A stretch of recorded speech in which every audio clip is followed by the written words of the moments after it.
Hey everyone, welcome back to the channel. In today's video, I'm going to show you how to create an album on Facebook. So you can create a Facebook photo album with just few simple steps. So first of all, just open the Facebook application.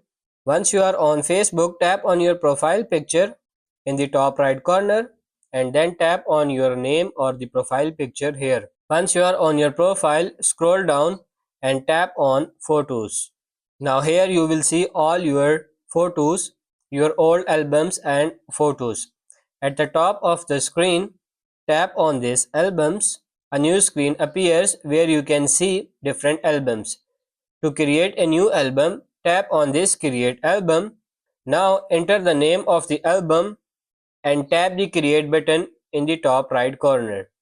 You can select here public, friends accept or only me, the privacy option, and then simply tap on this create in the top right corner.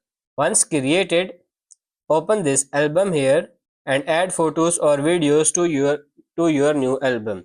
So that's pretty much it for this video. That's how to create an album on Facebook. I hope this video was helpful. If it is, like it and subscribe to the channel. Thank you.